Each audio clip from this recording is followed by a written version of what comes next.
तो दोस्तों आप सभी को 26 जनवरी 2024 की रिपब्लिक डे की बहुत बहुत शुभकामनाएं और बधाई आने वाले आपके एग्जाम के लिए। जो यूपी पुलिस का एग्जाम लगभग संभावना है 99.9 के 18 फरवरी को वो कराने जा रहा है। अब ये नहीं कहा सकता नहीं होगा, मतलब मुझे लग रहा है होने जा रहा है, तो उसके लिए आपको बधाई। ठीक है, और डायरेक्ट भैया ड्यूटी से इधर आ गया हूं तुम लोगों के लिए एक छोटी सी वीडियो बनाने।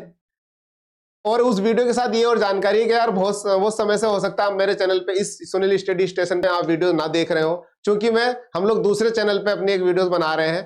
तो उस चैनल पे जो भी यूपी पुलिस के प्रीवियस ईयर के क्वेश्चन पेपर है उनके मैं मैथ करा चुका हूं। मैथ के 3-4 प्रैक्टिस सेट के क्वेश्चन पेपर मैं करा चुका हूं, बाकी रीजनिंग भी उधर ही करा रहा हूं। तो आप सब लोग क्या करना, इस पे भी उतना वीडियोस नहीं मिलेगा इस वाले चैनल पे, आप उस वाले चैनल पे, उस चैनल का लिंक इस वीडियो के लिंक डिस्क्रिप्शन में आपको मिल जाएगा। आप उस पर आओ और विजिट करो। जितना भी प्रीवियस ईयर का क्वेश्चन पेपर मैथ्स रीजनिंग वो उधर मैं करा रहा हूँ सारा का सारा। ऐसा ना हो कि यार आप मुझे इधर ढूंढते रहो और यार सर तो वादा किए थे कि हाँ यूपी पुलिस तक रीजनिंग और मैथ जितना भी प्रीवियस ईयर का है वो करा के छोटे छोटे कंसेप्ट करा के हमारा थोड़ा बहुत तैयारी कराएंगे और आप ढूंढते रहो, मिले ना। इसलिए मैं आपको ये छोटी वीडियो लेकर आया हूँ।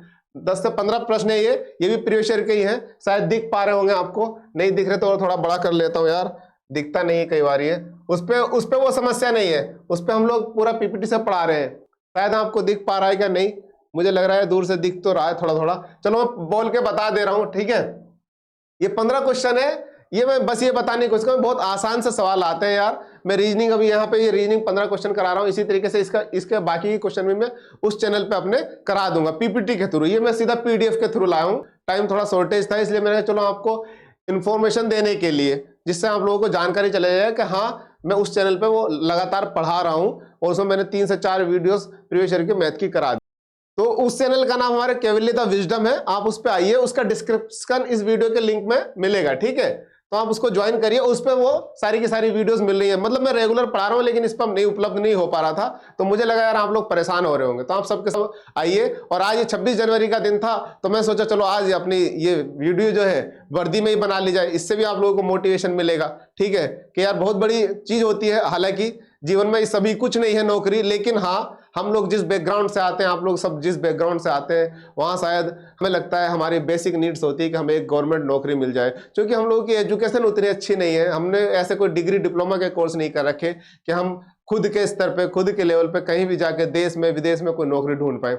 बीए बीएससी बीकॉम वाला बच्चा क्या नौकरी ढूंढेगा, क्या करेगा, तो उसको गवर्नमेंट नौकरी का सहारा होता है, ठीक है। तो इसीलिए शायद बहुत अच्छी बात है आप लोग सब प्रयास कर रहे हो सकता है आने वाली जनरेशन को ये सब समस्याएं ना झेलनी पड़े, लेकिन आप लोग उसके भुक्तभोगी बन रहे हो, मैं समझ रहा हूं, लेकिन फिर भी प्रयास कीजिए। आप जितना प्रयास कर सकते हैं एक नौकरी जितनी भी जल्दी से आप ले सकते हैं, और ये अच्छा चांस है, अच्छा मौका है यूपी पुलिस वाला, जो आप एक एक नौकरी ले सकते हो। चलो ये 15 सवाल है, आसान सवाल है, यूपी पुलिस के आए हुए सवाल है, समझने की कोशिश करते हैं कि कितने आसान सवाल होते हैं। मैं जो कह रहा हूं ना बार बार कि 50 क्वेश्चन रीजनिंग का टारगेट कीजिए। 50 क्वेश्चन अगर आप रीजनिंग कर गए, 30 क्वेश्चन आप हिंदी कर गए, तो आपका सिलेक्शन कंफर्म है, कोई रोकने वाला नहीं है, ठीक है। तो चलिए ये क्या है, उस विकल्प को ज्ञात कीजिए, उस विकल्प को ज्ञात कीजिए, ज्ञात करें जो समूह और वर्ग का सदस्य हो। एक समूह है, ये कैसा समूह है, ताला, रोक,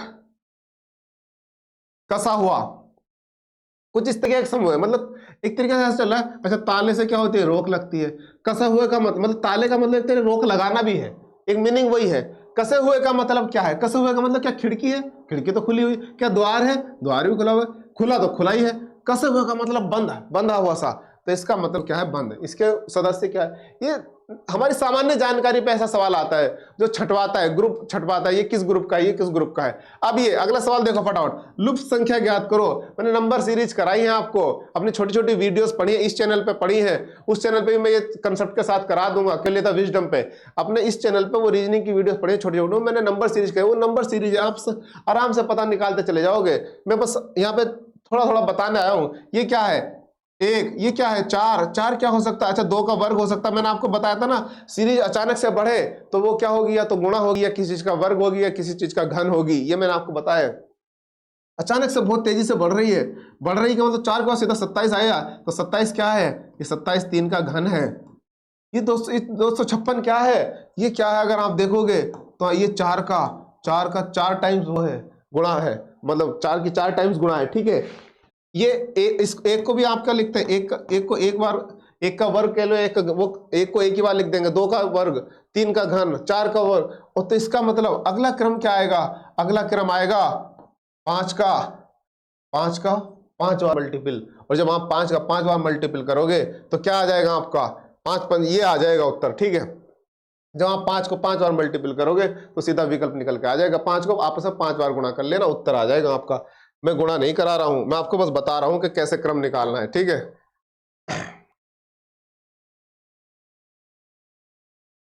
देखो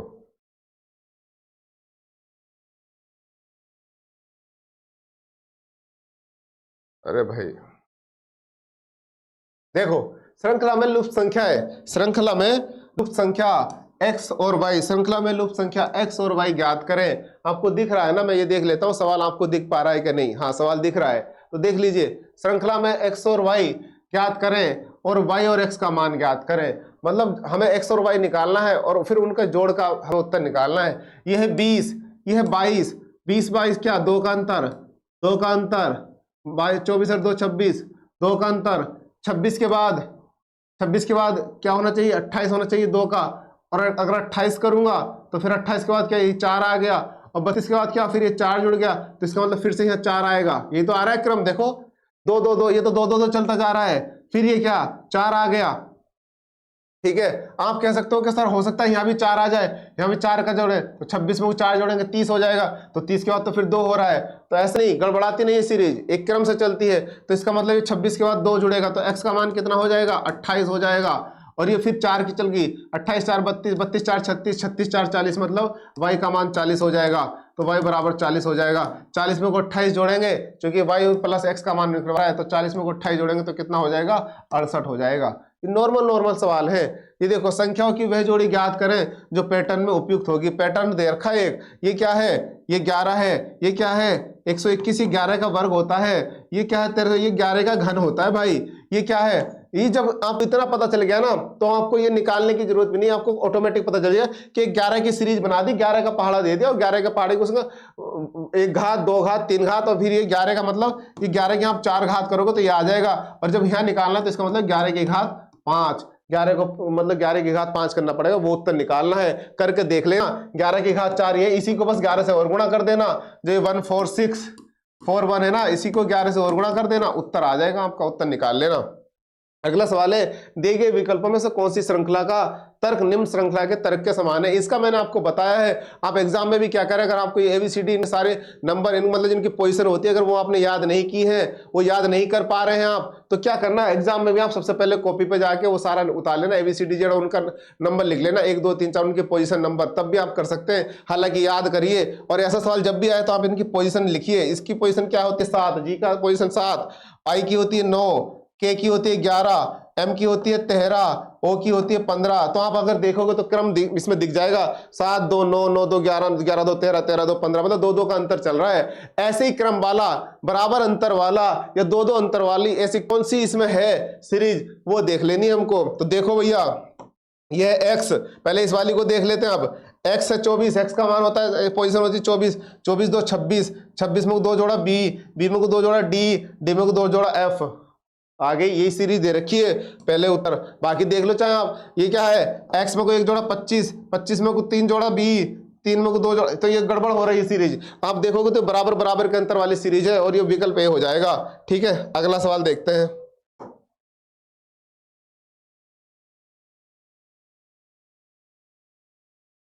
अगला सवाल ये है सवाल, इस श्रृंखला में लुप्त मान ज्ञात करें। इस श्रृंखला में लुप्त मान ज्ञात करें। लुप्त मान क्या है, लुप्त मान ज्ञात करें फटाफट। ये है A1C E4H 1 I9M M16R।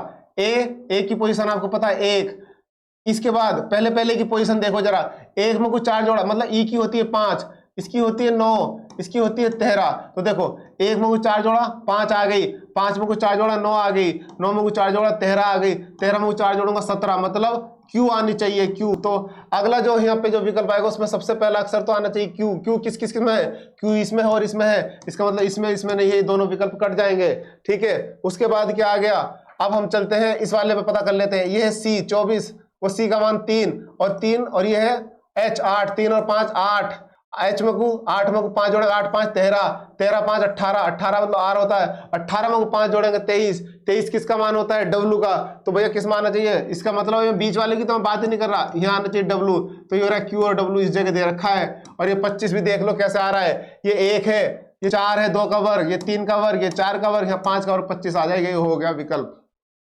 छोटी छोटी चीजें ये प्रैक्टिस करोगे ना दोस्तों, प्रैक्टिस से आती है। कोई भी एक दिन में महान नहीं बनता है, कोई भी ज्ञाता नहीं होता है, जन्मजात कोई भी ज्ञाता नहीं है। सब लोग, हम, मैं भी, दुनिया जितने भी हैं, आप भी, जितना भी आप ज्ञान सीखे हो, कर करके सीखे हो, पढ़ पढ़ के सीखे हो, आप ये प्रैक्टिस कर करके देखो। प्रैक्टिस मैक्स मैन परफेक्ट, ये आपने सुना होगा। और मैं गारंटी लेके, वनडे एग्जाम जो भी होता है ना, आपने पढ़ तो बहुत लिया लेकिन आप प्रैक्टिस नहीं कर रहे हैं तो आप जीरो के बराबर हो। ये मैं अपना पर्सनल एक्सपीरियंस बता रहा हूँ। कोचिंग मैंने भी ली थी, थोड़ी सी कोचिंग ली, उसके बाद जब कोचिंग समाप्त हुई ना, तो हमारे एक सर थे इकोनॉमिक्स वाले, तो हम लोग भी यार गांव से उठ के गए, घर वाले बेचारे जैसे तैसे करके खर्चे लिए पैसा भेजते थे, एक नौकरी की बहुत जरूरत थी। तो जब कोचिंग समाप्त हुई तो पूछा यार अब क्या करना है, तो मैंने सर से डायरेक्ट पूछा, ईमानदारी से बता रहा हूँ, भरोसा कीजिए, आज 26 जनवरी के दिन मैं आपको इतनी बड़ी बात, मैंने सर से पूछा, एक सर थे इकोनॉमिक्स पढ़ाते थे, सिन्हा जी, मैंने पूछा सर अब आज तो हमारी कोचिंग समाप्त हो गई, अब क्या करना है, नौकरी कैसे मिलेगी। उन्होंने एक बात बोली थी कि भैया जो भी पढ़ाया है इधर उधर कुछ नहीं, जाओ अपने रूम में मतलब जहां भी आप रहते हो, रूम से बाहर मत निकलो, अगले 3 महीने तक ये हमने जो पढ़ाया उसका रिवाइज करो, उसको रिवाइज करो। और भाई रोज एक मॉक टेस्ट, एक प्रैक्टिस टेस्ट, जो भी आप जोन से भी एग्जाम की तैयारी कर रहे हो उसके पिछले सालों के पेपर, फिर मार्केट से मॉडल प्रैक्टिस पेपर लाके आओ, रोज मतलब एक प्रैक्टिस पेपर लगाओ और जो पिछले सालों के प्रश्न पत्र हैं वो लगाओ, इसको रिवाइज करो। जहां उन मॉडल प्रैक्टिस सेट में फंस रहे हो फिर अपने नोट्स देखो, यार यहाँ पे क्यों फंस गया, किसी सवाल में फंस गए, किसी जीके में, रीजनिंग में जो फंस गए वो फिर अपने नोट्स में देखो, फिर रोज लगाओ, रोज गलतियां देखो, जो गलतियां उनको सोल्यूशन से भी देखो, और समस्या आए तो किसी से भी पूछो, टीचर से पूछो, सीनियर से पूछो, जैसे भी आप यही काम करो। मैं गारंटी, मैं अपना एक्सपीरियंस बता रहा हूँ, ये जुलाई की बात थी, जुलाई में मेरा बैच समाप्त हुआ था और ये काम मैंने किया, और अक्टूबर में मैंने उसके बाद पहला एग्जाम दिया था एसएससी 10+2 का, और वो एसएससी 10+2 मेरा एग्जाम निकल गया था। वहीं से मेरे एग्जाम निकले, 2 बार मैं एसएससी 10+2 निकाला हूं, उसके बाद 2 बार सीजीएल निकाला हूं। तो कुछ नहीं किया मैंने, कोचिंग समाप्त हुई, कोचिंग के बाद बस मैंने ये किया। तो ये वाले वनडे एग्जाम केवल प्रैक्टिस के होते हैं। आपके पास अपने जो भी नोट्स बन गए, एक बार अगर नोट्स नहीं बने, जो भी आपने बना रखा, जो भी कंसेप्ट अगर आपके क्लियर, उसके बाद केवल प्रैक्टिस लगाओ। यूपी पुलिस के लिए मैं दोबारा बता रहा हूं, अगले 20-25 दिन केवल प्रैक्टिस सेट लगाओ। प्रैक्टिस सेट का मतलब ये नहीं प्रैक्टिस सेट लगा रहे हैं, प्रैक्टिस सेट का मतलब होता है आप उसको लगा रहे हैं, फिर उसको चेक कर रहे हैं, फिर जहां जहां समस्या आ रही है वो सोल्यूशन भी देख रहे हैं, फिर जिस टॉपिक में समस्या है वो टॉपिक आप अपने नोट्स से फिर से रिवाइज कर रहे हैं तुरंत। ये ऐसे ऐसे रिवीजन हो जाता है और आपकी सारी डिफिकल्टीज दूर होते चली जाती हैं। और 20 दिन भी ऐसा आप कर लेंगे तो 20 दिन में पता चला कि आपका सारा रिवाइज हो गया, और जो जो समस्या थी वो आपने ढूंढ ली, उन पर काम कर लिया 20 दिन में। और 20 दिन के बाद जब आप एग्जाम देने जाएंगे तो आपको कहीं भी कोई समस्या नहीं आने वाली है, आप सिलेक्शन ले जाएंगे। ठीक है, ये एक तरीका होता है। चलिए, इन विकल्पों में कौन सा युग्म निम्नलिखित श्रृंखला को पूरा करेगा। श्रृंखला क्या है भाई, ए एफ के, देखो ए का मान 1 6 11, तो इसका क्रम देख लो, मैं दूर से दिख रहा है, 5 बढ़ाया 6 5 11, 11 5 16, तो पी आएगा, अब आएगा पी, फिर 16 और 5 21, ये आ गया, 16 और 5 21 ये आ गया, और 21 और 5 26, 26 आएगा जेड, तो पी और जेड आएगा। पी और जेड कहाँ, पी और जेड कहाँ, ये रहा पी और जेड, ये हो गया विकल्प। 4 दोस्त एक इलाके में रहते हैं, ए का घर बी के पश्चिम में है। जब भी मैंने बताया दिशा वाले सब आने हैं 2-3 सवाल, और इसमें आप फटाफट, बहुत आसान सवाल होते हैं। 4 दोस्त एक इलाके में रहते हैं, ए का घर बी के पश्चिम में है, बी का घर सी के दक्षिण में है, और सी का घर डी के पूर्व में है। डी से बी का घर किस दिशा में है, पता नहीं भैया, बनाते जो बोलता चला है वो करते चले जाओ। ये बोल रहा है ए का घर, ये है ए का घर जो है वो बी के पश्चिम में है, तो मतलब बी के पश्चिम में है का मतलब क्या है, बी इधर कहीं होगा ना, बी के पश्चिम में तो यही हुआ ना भाई, पश्चिम यही होता है ना, देखो पश्चिम ये होता है, पूर्व ये होता है, उत्तर ये होता है, दक्षिण ये होता है। तो उसी क्रम में मैंने कहा कि ए का घर बी के पश्चिम में, तो बी के पश्चिम में हो गया, और बी का घर सी के दक्षिण में है। जो ये बी का घर है ना वो सी के दक्षिण में है, मतलब सी कहीं यहाँ पे, और सी के दक्षिण में है बी, ये दक्षिण नीचे की तरफ होता है ना, तो दक्षिण नीचे की तरफ हो गया, बोल रहा है। और बी का घर सी के दक्षिण में, और सी का घर डी के पूर्व में है। जो सी का घर है ना वो सी का घर डी के पूर्व में है, मतलब डी यहाँ कहीं है, तो ये पूर्व भी हो गया, सी का घर डी के पूर्व में है। अब वो ये पूछ रहा है, बता दो भैया डी से बी का घर किस दिशा में है। अब बताओ ये किस दिशा में है। अगर मैं इसको पूरब मानूं, ये हमारा पश्चिम हो लिया, ठीक है, तो ये बताओ पूरब पश्चिम और ये उत्तर और ये दक्षिण, तो ये घर किस दिशा में हो गया? ये पूरब और दक्षिण के बीच में हुआ क्या नहीं हुआ? ये पूरब और दक्षिण, दक्षिण और पूरब के बीच में हुआ क्या नहीं हुआ ये वाला घर? ये पूछ रहा बी का घर डी से किस दिशा में है, तो बी का घर जो है डी से इस दिशा में तो है, ये पूरब और दक्षिण के बीच में तो माना गया। यही सवाल था। अगला सवाल देखो फटाफट।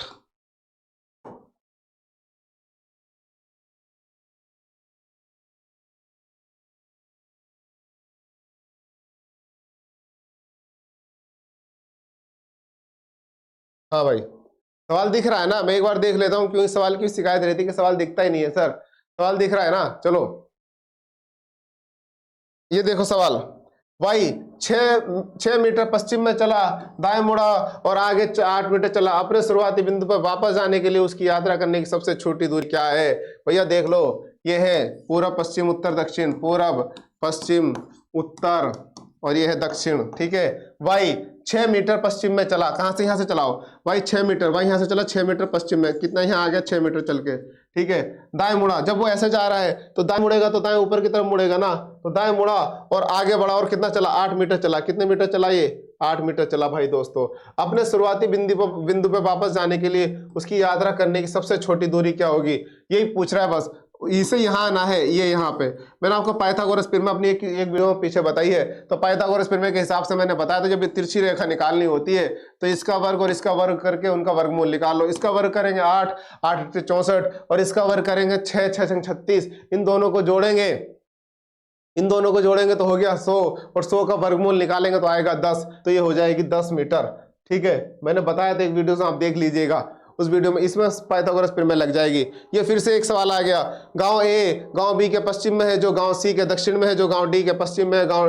अरे भैया ये सवाल 102 के सवाल की तरह है, उसमें दोस्त की बात होगी, इसमें गांव की बात होगी, यहाँ अपने आपसे कर लीजिएगा। नेक्स्ट सवाल चलिए, दिशा दिशा के सवाल 3 आ गए, समझ रहे हैं आप? चलिए ये देखो सवाल फटाफट। एक्स 15 किलोमीटर दक्षिण में चला, बाएं मुड़ा और एम चला और बाएं मुड़ा और आगे 15 मीटर चला, वह शुरुआती स्थिति से कितनी दूर और किस दिशा में? यार ये कोई सवाल है? सवाल दिख रहा है ना? पहले मैं एक बार देख लेता हूँ सवाल दिख रहा है कि नहीं आपको। सवाल दिख रहा है तभी मैं कराऊंगा ये, ठीक है। तो सवाल आपको दिख नहीं रहा लेकिन दिशा का सवाल है, कर लीजिएगा, बहुत आसान है। मैंने ऊपर जो सवाल करा उसी की तरह है। नेक्स्ट सवाल देखते हैं, क्योंकि सही से विजिबल नहीं हो रहा है तो हम कराने से कोई फायदा नहीं है, ठीक है।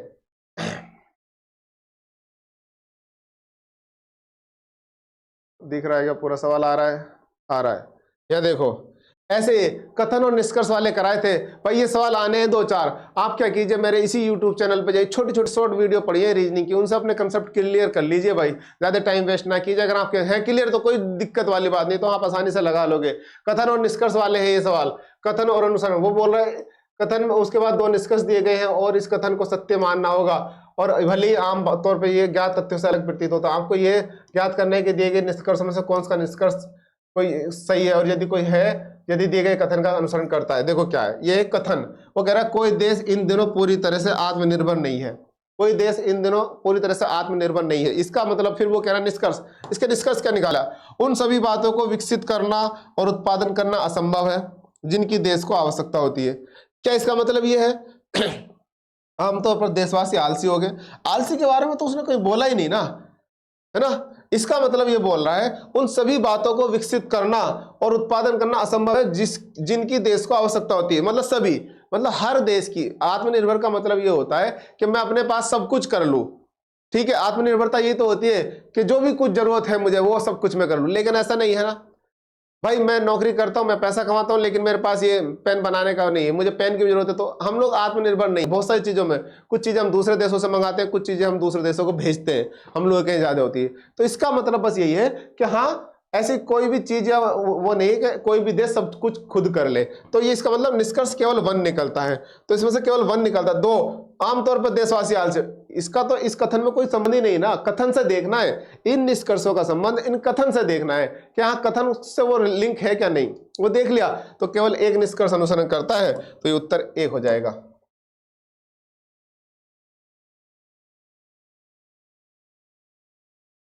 इसको देख लो, ये भी वही सवाल है दिए गए कथन का अनुसरण करता है क्या नहीं। कथन, क्या दिल्ली में नए बड़े उद्योग शुरू किए जाने चाहिए। तर्क, नहीं, इससे शहर के प्रदूषण में इजाफा होगा।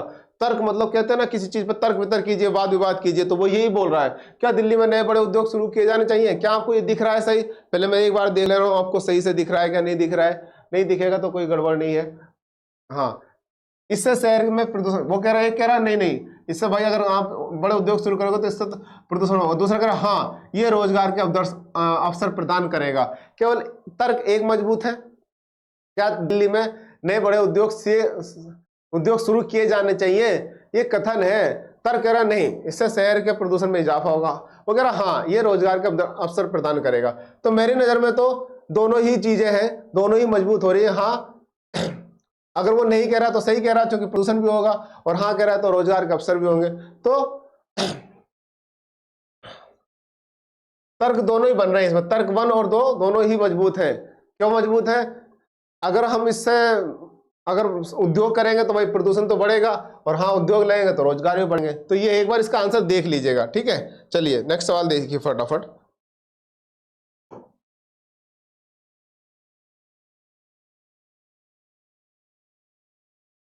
ये है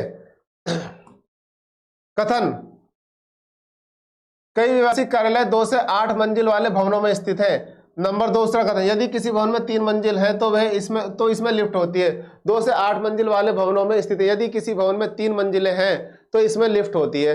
अब निष्कर्ष क्या कह रहा है वो, सभी मंजिलों पर लिफ्ट द्वारा पहुंचा जा सकता है। सभी मंजिलों को उसने यो कह रहा, सभी मंजिलों, सभी में नहीं जा रहा। वो कह रहा है यदि किसी भवन में 3 मंजिलें हैं तो इसमें लिफ्ट होती है।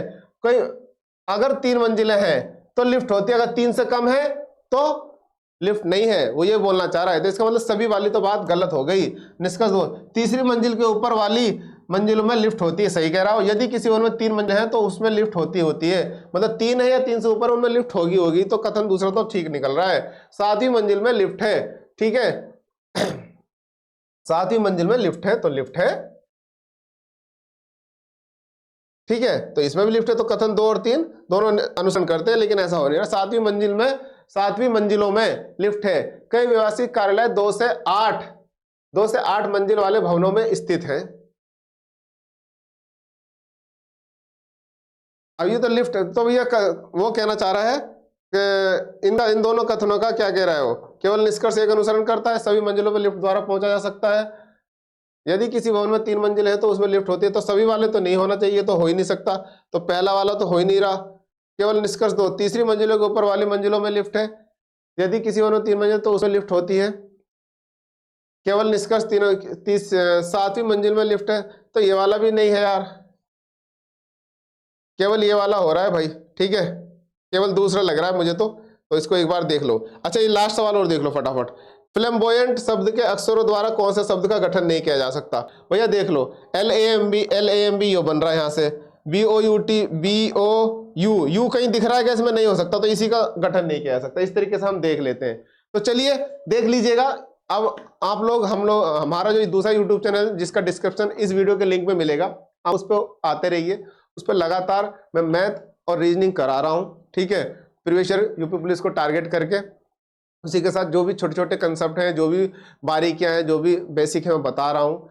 बाकी जो मैंने आपको बता दिया है, इस टाइम हमारे से ज़्यादा आपकी ज़रूरत है कि आप कितनी मेहनत कर रहे हैं ईमानदारी से, जो मैंने आपको बार बार बताया है। इस टाइम ये लास्ट मोमेंट है, जितना भी आपने पढ़ा है उसको कवर अप करने का टाइम है, और वो कवर अप होता है प्रैक्टिस सेट से। प्रैक्टिस सेट में सबसे पहले प्रीवियस ईयर लगाइए, जब वो निमट जाए।